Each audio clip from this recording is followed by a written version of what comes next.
On to boxing now, and Manchester trainer Joe Gallagher has taken on a new challenge as the Manchester Evening News' boxing columnist. Joe joins me now. So what's all this about then? I know Peter Spencer, the editor, he phoned me up one day and asked me if I wanted to meet him for a coffee.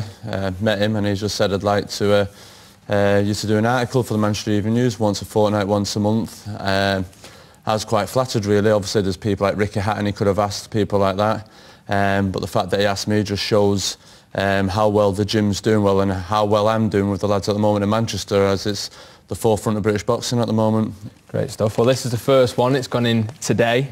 And the focus is on this picture, isn't it? Well, tell us a bit about that. Well, I was 11 years old then, and the reason why Peter Spence, that first appeared in the MEN in 1980, as well as the Pink, which there used to be a Pink then, and all I was just saying, everyone's seen plenty of videotapes of Ricky Hatton as a young kid hitting a bag and stuff. Yeah. And I was just the same dreamy-eyed kid, aged 11 there, meeting Henry Cooper, wanting to be the next big thing, but it just shows you don't know where you end up in the boxing game, do you know what I mean? It takes you all over the world, and who'd thought I'd be so many years later, was it 29 years later then? Got to keep that quiet. Writing a column in the article in the Evening News, do you know what I mean? So. Well, that's it, yeah. I mean, you've met him since as well, I believe. Yeah, that was in the Boxing Writers Awards 2006, where John Murray got the Best Young Boxer in Britain award, and he was there, and I brought the picture with me, and I says, do you remember giving me that award? And he couldn't, but fair play to him, he signed the photo and all that, but it's just amazing, like, I mean. Yeah.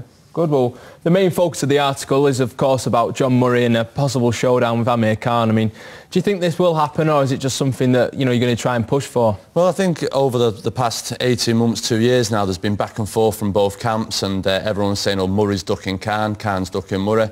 I think up to recently people was thinking, oh, everyone in Manchester knows now that John Murray isn't ducking Amir Khan, and after reading the press of the weekend in the Nationals, it's obvious Amir Khan's running from John Murray.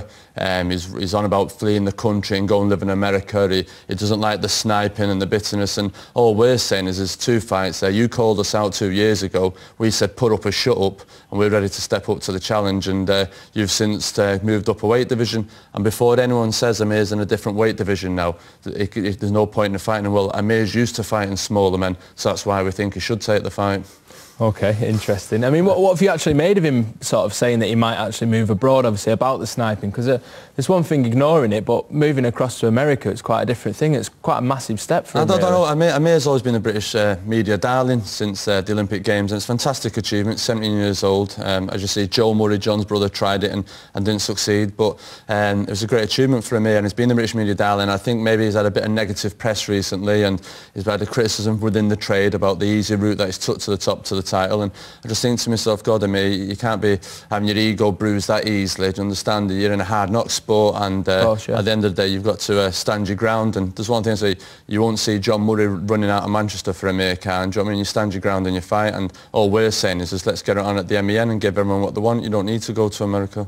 Okay, well, some of the other lads from your gym are doing well, of course, as well. Can we mention a few of those? Yeah, fantastic. As you know, Matthew Macklin won the European title last week. That was like 3 years to the day after him losing to Jamie Moore. I've seen Jamie Moore lost last weekend, exactly, which was a big upset. I'm sure he'll come back now, and there's talk about Jamie Moore, Matthew Macklin, which was the fight of the year 3 years ago, so there's chance of that. You've got Crawler fighting Michael Brody, a legend from Manchester, coming up November the 27th. Massive fight, that. Like saying, Joe Murray, the Olympian, he's out again soon, so the gym's busy. We've got a massive month in November now coming up, and in December, so like I said, we're doing well, and hopefully they will have world titles in the camp by July next year. Excellent. Well, the best of luck with everything, including the column. I'll keep a keen eye on that. If anything else crops up, you're very welcome to come back in again. All right, and thanks for your time. Thanks, Joe. Thanks very much.